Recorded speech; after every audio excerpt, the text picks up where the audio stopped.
Hi there, Purple Girl here. So today I brought you out in the yard because I'm going to be planting these Liatris. So I have actually 5 over here and I have 3 more to go in my cut flower garden. I purchased these as corms and I actually purchased 10 corms. I had one that didn't survive and I have one that's planted in my front native plant area. Liatris are a great native plant. They're native to most of eastern North America, and they are very hardy and do very well in the prairies here as well. The native species has a purple bloom spike, and there are a few varieties with pink and white as well. Hi, Buster. Hi. Hi.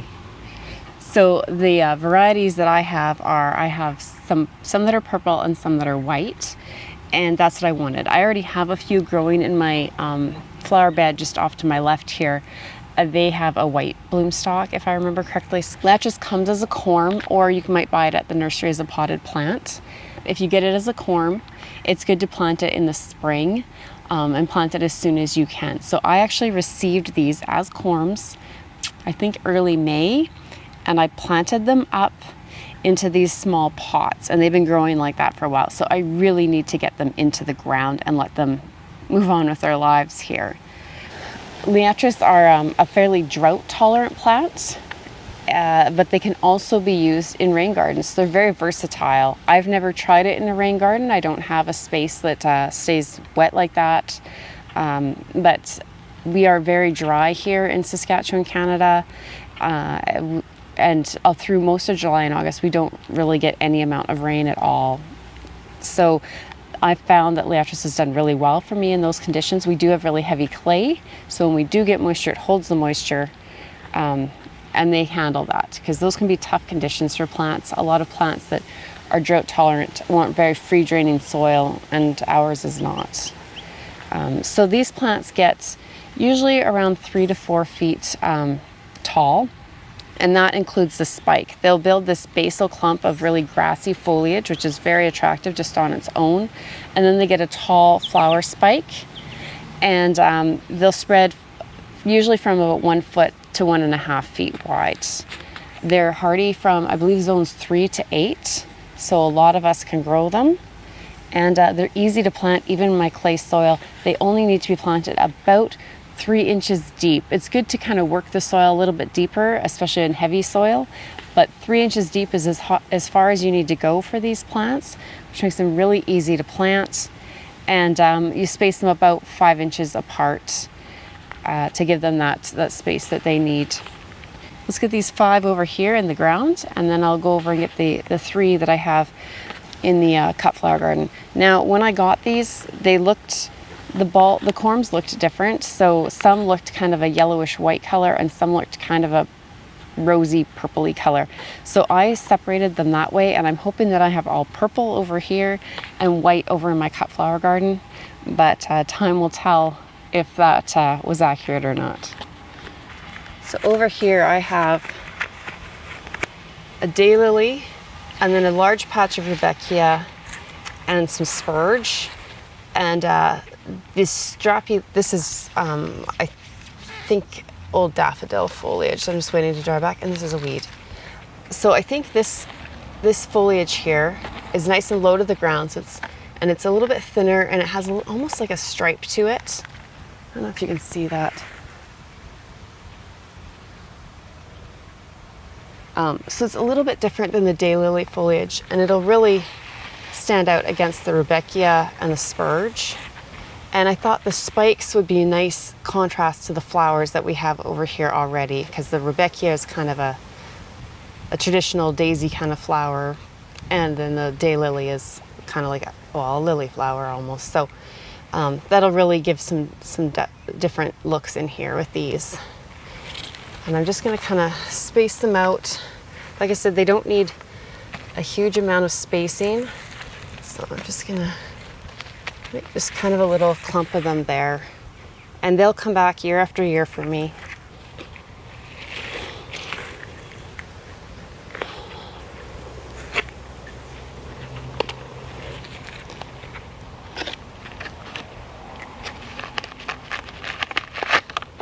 you can see they really rooted in nicely, and they need to get planted out. So.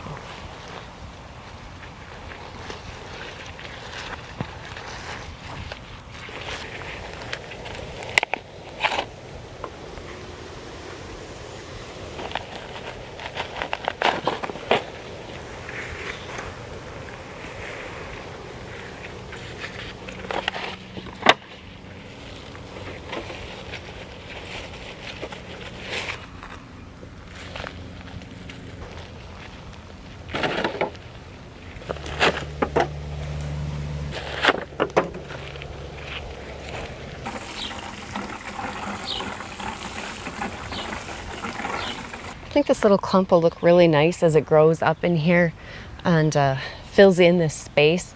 Just give that little bit of different texture, like I said, not only in height but in flower. These will flower the first year, even though I just purchased them as corms this spring. And they'll flower about, I find usually about midsummer.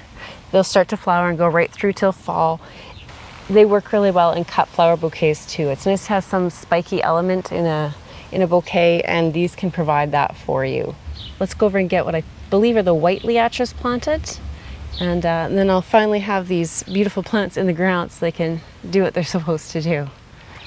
Over here in my cut flower garden is where I have the other 3 that I need to plant. So I believe these are white. They had kind of a creamy yellow corm, but you can see that the foliage looks pretty much identical, and it's just the flower spike that really is different with these plants.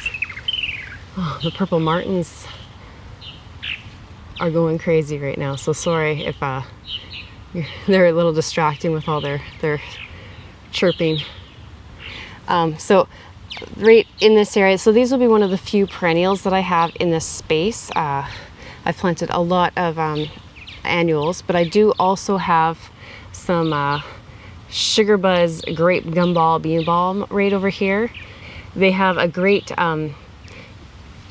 texture to their leaves, but it's completely different than the Liatris, and they have, you know, a more, again, rosette kind of style flower, so it should be a nice contrast between the two of these. But these are both huge pollinator attractors. I don't think I said that with the Liatris.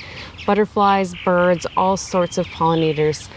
Bees love these flowers on the Liatris. So if for no other reason, that's a great reason to grow them. So in front of the Liatris, I have some soapwort, and that's also a perennial in my area, and then some petunias. I have some Valkyrie asters. I believe those are just an annual in my area. And then I have, these are bright eyes chrysanthemum. That's what this kind of ferny foliage is. And it gets a white flower with like a purple eye on it. So beautiful daisy-like flower. Again, an annual. I just found the seeds and just wanted to grow it. And then I have a few zinnias in here that I grew from seed.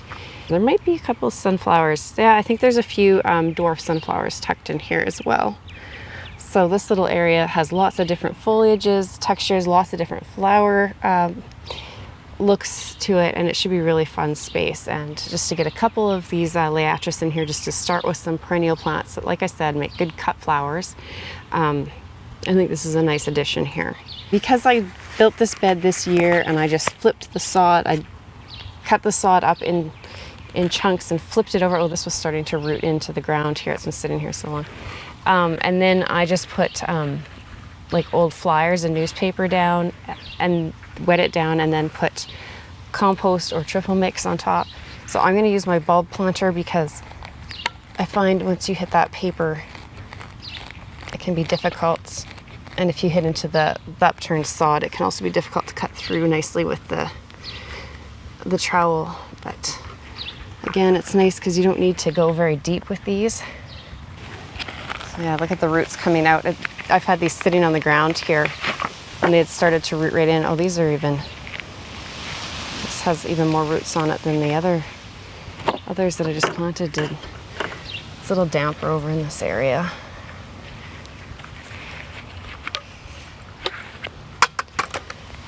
So just cover that over.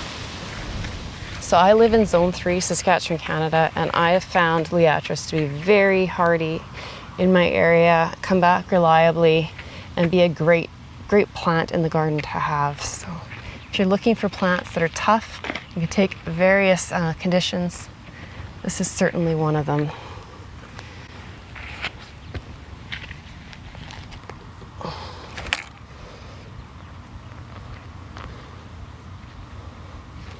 Yeah, look at that. It's all soil at the bottom here that the roots are growing into. So unfortunately, I'm gonna have to break the roots a bit.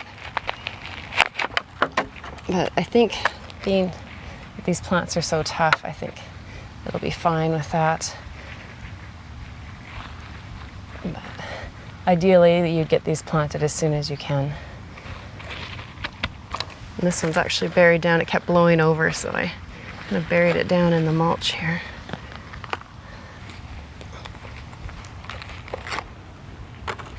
Again, the roots are growing right out. Yeah. I don't know if it's this variety with the white.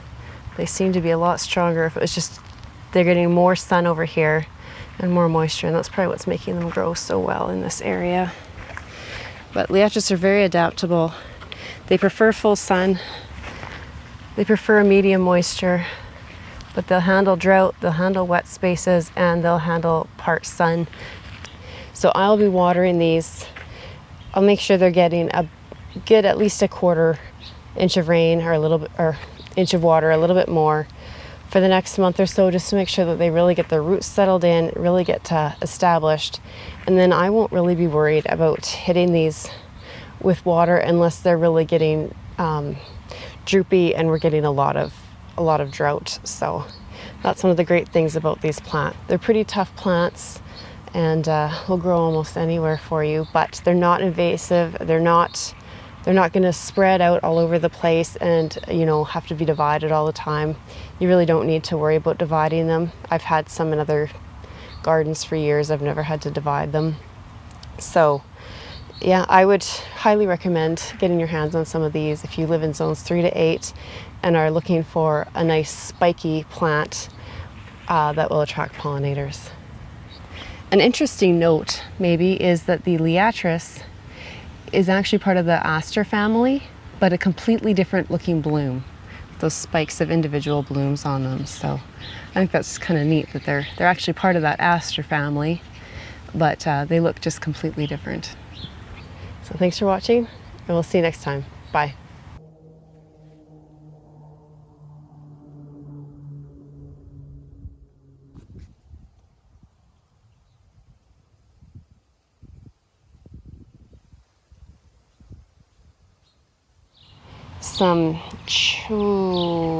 What is this?